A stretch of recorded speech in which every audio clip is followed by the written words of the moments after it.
The other day, a buddy and I were testing our drones. I had my Mini 4K in the air, just hovering and minding my own business, and he was flying his Mini 3 Pro. So we were comparing the live feeds, looking at the screens, and through what I can only describe as a complete lack of spatial awareness,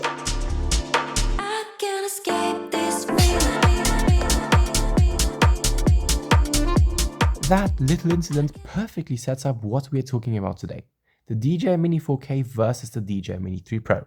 Which one is actually worth your money? And more importantly, what happens when you actually put them in the air instead of just reading the spec sheets?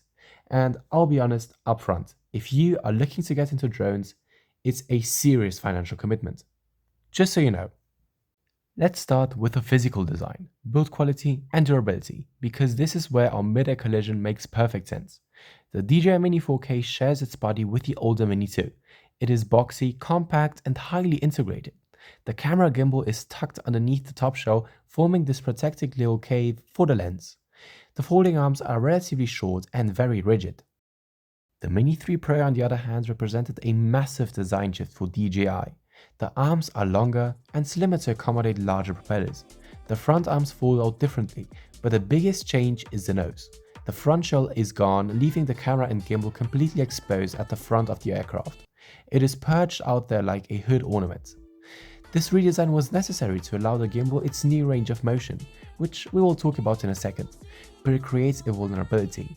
The Mini 3 Pro's spindly arms and exposed neck mean that when it takes a hit, things bend, snap and dislocate. But let's talk about the camera, because this is where the Mini 3 Pro really flexes its price tag. The Mini 3 Pro is packing a 1/1.3 inch CMOS sensor with a pretty good f/1.7 aperture. The Mini 4K however is running a smaller 1/2.3 inch sensor with an f/2.8 aperture. The Mini 4K shoots, in my opinion, excellent 4K video at 30 frames per second or 2.7K video at 60 frames per second, and this at a 100 megabit per second bitrate.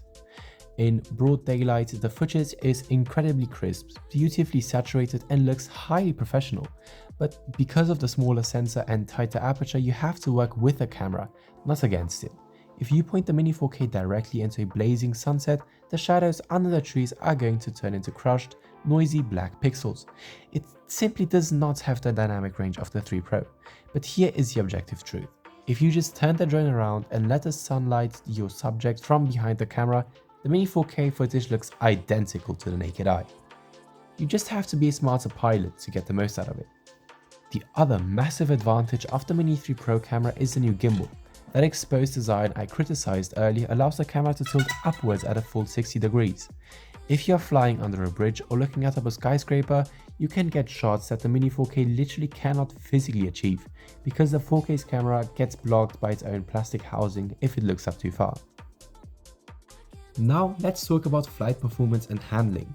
If you read the manual, DJI claims both of these drones max out at a horizontal speed of approximately 16 meters per second in sport mode. That is approximately 58 kilometers an hour, or for oil enthusiasts, 36 miles per hour. On paper, it's a dead tie. They also both handle level 5 wind resistance, which basically means that they can comfortably hold their ground in pretty strong wind gusts. But out in the real world, physics and software tuning come into play. In my own testing, pushing both drones from a dead hover to full throttle, the Mini 4K accelerated noticeably faster in S mode. It was substantially punchier off the line, and it felt like it had more raw torque. The Mini 3 Pro takes a fraction of a second longer to spool up its larger, more aerodynamic propellers, giving it a slightly softer, smooth acceleration curve. If you are trying to track something fast moving right out of the gate, or if you just want that immediate snappy stick performance, the Mini 4K genuinely surprised me by taking the win here. However, the Mini 3 Pro wins heavily in acoustics. Just take a listen.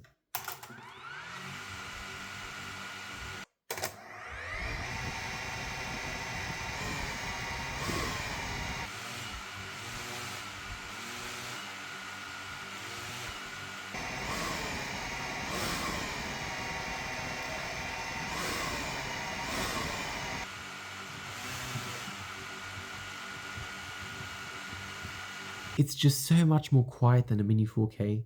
Because the Mini 3 Pro uses larger propellers with a lower pitch, The sound it makes is a low, unobtrusive hum. The Mini 4K uses smaller props that spin faster, resulting in a higher pitched, whiny, buzzing sound. This actually matters out in the field. If you are flying in a local park, the Mini 4K announces its presence to everyone within 100 meters. The Mini 4K has downward sensors only. That's it, just two little eyes on the belly to help it land and hover in place. If you fly it sideways into a tree, it will happily fly it sideways into a tree and chop leaves until it falls out of the sky. It has zero automated tracking, and you cannot tell it to follow your car and have to fly it 100% manually. Now, you might think that the Mini 3 Pro clearly wins here, but I am going to argue that the lack of sensors on the Mini 4K is an advantage for a specific type of user. Relying on obstacle avoidance makes you a lazy pilot. When you do not have training wheels, you are forced to actually learn how to fly. You learn spatial awareness. You learn and you build the muscle memory in your thumb that makes you a genuinely skilled operator. The Mini 4K demands your attention and respect. It demands you to acknowledge that there might be a couple of trees in your actual flight path. Weighing all of this together, which drone should you actually buy now? What are the true advantages of each? The DJI Mini 4K is honestly the undisputed king of value and rugged reliability. Its advantages lie in its aggressive acceleration, its bulletproof frame, and its price point. It forces you to learn manual flight skills, and despite the smaller sensor, it shoots objectively excellent, crisp 4K video. It survived a direct mid-air collision, chipped two props, and laughed it off. If your goal is to learn how to fly, get great aerials of your vacations, and don't care about vertical video for TikTok, the Mini 4K is an absolute no-brainer.